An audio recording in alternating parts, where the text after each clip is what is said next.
everyone, welcome back to Millennium Games. I'm Jenna Lee, and I'm here at Gen Con 2024 with a team of Rowan, Rook, and Descartes. I have Grant here with me now. Rook himself. Hello. So we thought we'd get some questions in for him, just to give it back to you guys. If you enjoy what we're doing, make sure you like, follow, and subscribe. So I have to know, what were some of the RPGs that originally got you into this hobby? The first RPG I ever played was a game called Zaibatsu, which was released for free on an Angel Fire website. Wow. I downloaded the entire thing as a text document because I had dial-up internet, and got my rich friend to print it off, and then sat in my room reading a WordPad document. Zaibatsu was post-Gibson-esque cyberpunk, was the way it sold itself. It was a very, very simple system, and one of the things which I found really fun about it is rather than having strength 1, 2, 3, 4, 5, you were either strong or you were normal. And looking at the way that we've done Spire and we've done Hearts, so much of that is, oh, you either are or you aren't, but we're not interested in gradations. And I think that means that you can have much more powerful characters and much better leash protection in that way. Yeah, just because you started on that topic, I'm going to go into my next question. It seems overall Rowan, Rook, and Descartes is really looking to take away some of that administrative aspect of what RPG systems typically are. And you guys are, I wouldn't say simplifying it, but you're making it much more, streamlining, right? So, you know, we have things like Spire that is on a D10 system, Aetherreich was a D6 system. You're about to launch Hollows next year, which is a D20 system. Also, the mechanics in Hollows, if you want to just talk about the combat in that, because that seems to be the focus of that RPG in particular. It's about combat and action and getting in there and causing those fights and either doing super successful saves or not. So yeah, sure. Hey kids, you like Bloodborne? It's that, but it's a tabletop role-playing game. It's the Dark Souls RPG you've been waiting for. Sorry, Steamforged. But we've invented lock-on targeting for role-playing games. We have this weird tactical grid where the entity, the monster, never moves. So I mean, it moves in the fiction, but it always stays directly in the center of the grid, and then it's wherever you go around it. Which is relevant to your to what tactics you can use to how it all plays together. Now it is a lot about fights, but also we've been writing an RPG about fights, about monster hunting for about 2 years, and we kept bouncing off it, and we kept not being able to make it work. And I realised it wasn't about anything other than fights. So now it's about the death of empire, and toxic masculinity, and depression, and making friends as a 35-year-old man. So Chris and I, Chris who isn't here at the moment, is my writing partner on most of what I do. We operate in an iterative design process, which is a terrible idea. It means you get a good game, but it takes a very long time. So the edition of Spire, which is currently in print, is the 15th draft. What we do is we come up with an idea for a game, and we write most of it. And then we're like, shit, this doesn't work. So we gut it, and then start replacing bits around it, and eventually it aggregates out into the bits that are left form the shape of the game. And then when that happens, when Chris and I can both look at it and go, right, we understand this, we can grok what Spire is. And you can say, look at a picture of a sad man with a hammer and go, oh, that's Spire, that is. Or that isn't Spire. And once we have an understanding of the vibes, the essence of the game, then we can start plumbing the rules in properly and shoring up so it all comes together. But it's a very slow process. Hollows is the 10th draft, I think. Wow. And it was much more. So originally it was set in the deep south of America. We were hunting wet witches. Wow. It was the Slither Saints of some Suckle Hollow. was the first draft. Say that 10 times fast. Yeah. Love it. Art seems to be such a major component of what you guys do. And talking with Will a little bit about Aetherreich, it seems like you didn't give him much direction on that project in the style or how things looked. I'm curious, did that follow through with the art direction for Sam for Hollows? The way in which we work with all our creatives, and especially artists, is to say, right, ideally read the book and draw what you want. Because we've picked artists whose style we think is interesting, and we'd much rather that they created something they were excited about and which was authentic to their creative process, rather than, all right, you need to draw somebody 6'2" tall. One of his eyes is purple, the other is silver. He's got half demon, half angel heritage. He's carrying a long sword. I don't even need that shit. What I need is the artist to care about what they do and for the writers to care about what they do. Well, Grant, thank you so much for joining us here at Millennium Games. We really appreciate it, and taking time out of this busy Gen Con 2024. You're amazing. Thank you so much. Let me show you what I got.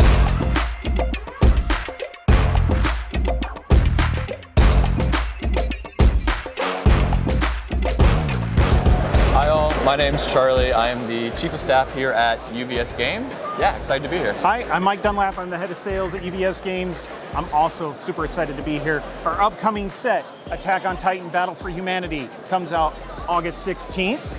It's going to be our biggest set we've ever released, coming with all sorts of cool looking cards, great treatments, and an awesome connection to the original manga art done by Isayama. It's going to be a great time. People should show up for pre-release and make sure to pick up some sets when they can. One of the things I think I'm most excited about is the colorization of the manga panels, right? So it's the original art, and we've got some cool new double-sided cards that are coming that are kind of going to shake up gameplay. And really, I think this is my favorite, I don't know if I could say this, but my favorite thing we've put out. So I'm excited to play personally. Yeah, the double-sided cards are definitely going to be a big thing for us. It's the first time we've done double-sided cards for our game. It's gonna change a lot. It's gonna reintroduce Universes to a lot of people. We also have a great new demo experience. So for folks at Gen Con who are able to check it out, great. But at your local game store, like Millennium Games, you can get a demo and experience the new demo experience for yourself.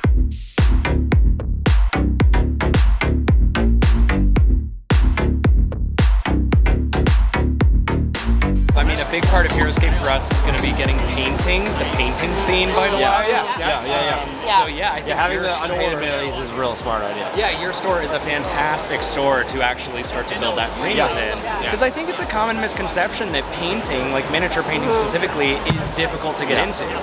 It's actually quite easy to get into. And, you know, it's the 5-foot rule. Like if it looks good from here, it's exactly. Like, don't overthink it. Meanwhile, we're all like scrutinizing over that one eyeball that looks a little sideways. You know? It's fine. Yeah, exactly. When I teach mini painting, I tell them like, no one's gonna look at the feet. Don't pay attention to the feet.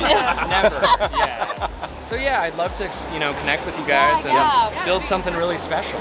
One of the things we're very proud of is our game room seats 300 people. We do bi-monthly events where we just focus on board games, and we just attract between 125 to 150 every time. And so what we're trying to do is we're trying to build up the idea of creating 2 to 3 specific spots at each of these events where we focus on a publisher or a designer and basically just make them like kind of like this on a much smaller scale but more often. So putting pressure on the idea to like, what if you didn't have to go to Gen Con to get some of this experience? It's not only a great game, it's a tool for game stores because miniatures games is obviously a much broader market, and Heroescape, and I'm not just saying that because I'm the marketing manager, it's probably the most accessible miniatures game ever. That's why the Battle Box, starting out $45 unpainted, you can just get in and experience it. Yeah, happy to work with you guys, and I think let's set something up.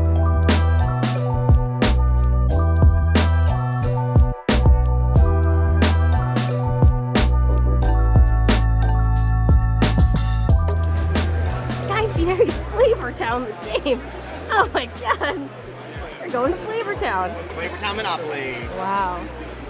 Actually, Guy himself was so excited about it. He's like hands-on with this edition. No way, really? Yeah. So here at the Up Games, we have pretty much 3 divisions of types of games. So here we have our upcoming and just released strategy games. So starting at the top, probably the one I'm most excited about is Avatar, The Last Airbender, Aang's Destiny. Wow. Brand new deck building game, actually based on the Harry Potter Hogwarts game engine. So it's been reimagined and redeveloped for the Avatar property. You can see here there's 7 adventures that you're going to go through. Covers the entire story, all books 1 through 3. So any Avatar fan, anyone that's a fan of deck building, or anyone that's looking to get into deck building for their family, this is the perfect edition. Then we have Gnome Hollow. This is kind of our hero title here at Gen Con this it year. is poppin'. We actually couldn't keep it on the shelf, so make sure you hit your local store to get your own copy. This is a cozy tile laying game where you are helping the gnomes harvest mushrooms, then bringing them to market to sell for trinkets. And whoever has the most trinkets at the end of the game wins. Then we have Stock Exchange. Very cute game. So, market manipulation using beautiful flowers. All the art is actually papercraft. So, this is photography. Incredible. Of actual, like, sculpted paper. They're gorgeous pieces, too. I saw some earlier. And then we have Aqua. This came out earlier this year. Yes. So, this is its Gen Con premiere. It is another tile laying game, but in this one, you are creating a biosystem. Starting with coral, then attracting small animals. Those small animals are going to attract larger animals. Yes. And then the person with the most diverse biosystem at the end of the game Wins. is going to get the most points. We also have the Art Project. Came out last year, but making its Gen Con debut here. This is, you're trying to stop, it's a cooperative game where you're trying to stop thieves from heisting famous pieces of art. So there's maps from all across the world. You're gonna hunt them down, try to reclaim what was stolen. We actually did a live demo stream of this at our game store, Millennium Games. We did a fun demo stream of it, and it was awesome. They absolutely loved this game. It's super cool. It's fun, right? It's very fun. Yeah. And then we have a classic, 10 Days in the USA. It's back. It is reimagined, all new art, kind of streamlined some gameplay. It is available now in your local store. Yeah. Now let's hit up Party Family. Party! So this is some of our most popular titles. We have Tapple, which right now is the #1 game in the country. Wow, let's go Tapple. Then we have our new party game, Da Da Da. In this one, you're speaking in gibberish and working together to create a new language. So you have these phonemes, just these sounds. Yeah. And then you have these prompts, this art that you're going to try to start associating different things with different sounds and work together to determine what the sounds mean. Oh, that's so funny. And you can't speak in English. It's like Linguistics Turbo. Yes. Oh my god, I love it. Yes. We have Flip 7, our new very addictive press your luck card game. So this is kind of a take on blackjack where our deck has 1-1, 2-2s, 3-3s, all the way up to 12-12s. Okay. On your turn, you can hit or pass, right? You can risk getting another card. Yes. If you ever get a double, so if you get 2 5s, you bust for the round. At any time, you can stay, keep all your points. But the goal is to flip 7 cards. So if you're able to get to 7 cards without any doubles, the round ends, you get an extra 15 points, then the first person to 200 points wins. Love it. Absolutely phenomenal game. We have Move Like Me, which is basically Just Dance meets telephone. So you get in a line of all your friends. It's definitely a get up and run around kind of game. I love it. One person looks at the prompt, so it might be do the robot while standing on one leg and shaking your head back. Cute. And then so you do that, which I'm not going to do because it'll embarrass yourself. And then the person behind you has to repeat that motion for the person behind them. Got it. And then at the end, they have to guess what it was you were doing. Oh, that's so fun. Yes. I love that. Then we have Telestrations After Dark and Telestrations. Of course. Classics. Everyone knows them at this Yes. point. Another one that is one of the most popular games in the country. Yes! Shoes and Cubes. Love this game. Love it. It's one of our forever games. Phenomenal. I love Absolutely it. phenomenal. Like a true banger. I don't know how y'all did it, but it's incredible. Then we get into our fan favorites, right? These are the classic titles reimagined for your favorite properties, reimagined for your favorite movies, cartoons. So we have, or restaurants. So we have Guy Fieri's Flavor Town. Love it. Coming out this year. We have Clue with the Muppets. Oh. We have Dune Risk, which is now kind of a battle game where it's cool. one team versus another. Sick. So it's a reimagined edition of Risk. Yeah. It's not the regular Risk. Very cool. Clue Goosebumps, based on the classic. All about it. The classic books. I had all of these books growing up. Oh, yes. And the show is still uncannily eerie and uncomfortable. Yes, it is. Yes, it is. And then our new edition of Taboo, Taboo Horror. Ooh, love this. Very in theme for the rest of the year. Love it. Orange. So that's kind of the new hotness, what we have coming Yeah. out. Make sure you hit up Millennium Games and grab your copies. Yeah, thank you so much. Appreciate you taking the time for us. Of course.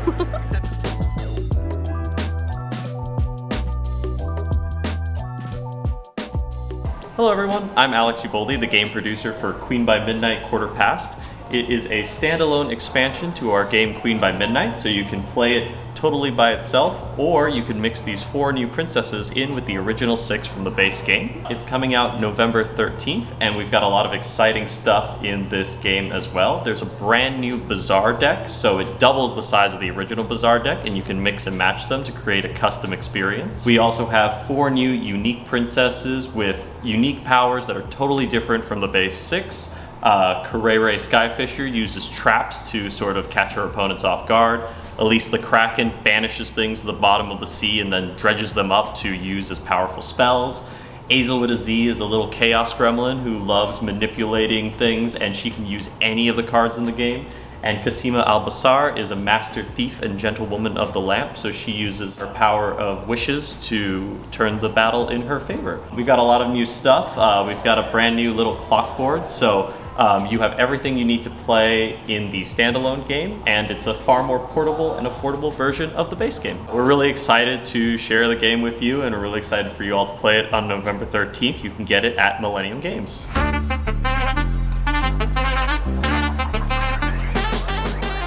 Hey, I'm Rowan Hall. And I'm Spencer Stark, and we are the designers of Daggerheart. I'm so excited for everybody to get their hands on it next year when it comes out. We've been working so hard. For those of you who don't know, Daggerheart is a fantasy game.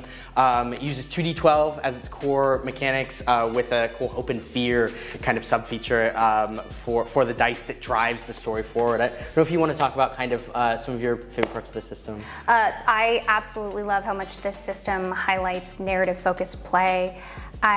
We just played a game of it just now, about 5 minutes ago, and when using maps and minis, we don't use a grid. Everything's defined by the narrative rather than defined by the map, and that suits my love of storytelling so much. And you said something brilliant to me just before we started playing, where you were talking about moving the camera, and that I make games with you, and that changed my life. I was talking about how, there's a system in the game where we can like spotlight adversaries, and one of the cool things is that is a GM move. So for those of you familiar with like PBTA or Forged in the Dark or any of those kind of indie-based games, they use what are called GM moves, and so on a GM move, I'm basically like highlighting a thing with the camera. And then if I make a different GM move, I am moving the camera somewhere else and highlighting something else in the scene. And so thinking about the framing that way with this game in particular, like one of the examples that I'll use that you just did, which was really fun, is like we had a huge battle going on. And then one of the adversaries, they showed up in the middle of battle, and because in this game there's no initiative, there is, it's sort of a free-flowing narrative with a spotlighting system that goes back and forth.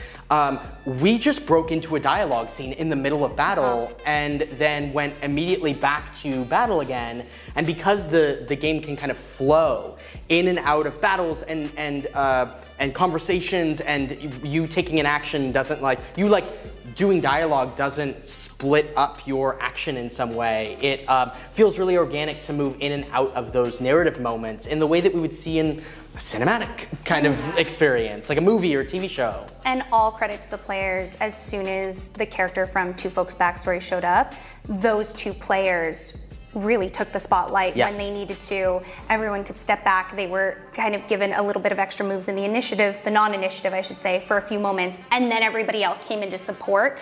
And it's really nice kind of seeing almost what in my head is like episodic structure, where when it's your time to shine, you can just take it. You can take a little extra, and then when it's your time to be a great supporting character, you can initiate those tag team moves. Yeah, we have tag team moves in the game that are really fun. You and Kevin and our rogue came in and at just the right moment to kind of show the heroic friend saving the day.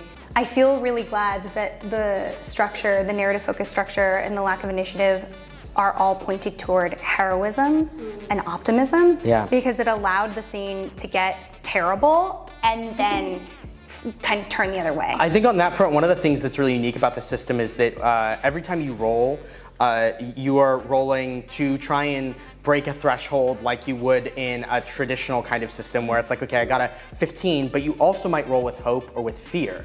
And if you roll with hope, then you gain hope, and if you roll with fear, then the GM has the option of taking fear, and they use these currencies to be able to like power moves and abilities that they have on both sides, and so it sort of encourages you to like do fun stuff and gain that currency and then use it to like drive action forward, whether you're a GM or a player. And so, but it also represents that like duality, right? Of like the players can spend hope to be able to like power their moves, which also feels really heroic, but then the GM can use fear to power their adversaries up, and that also feels like it creates that nice like contrast one against the other. It let me also catch the scene up. After we'd been zeroing in on one person's moment, I could spend my currency to catch us all up and kind of target everyone else before play returned to the players so that no one felt left out. Yeah.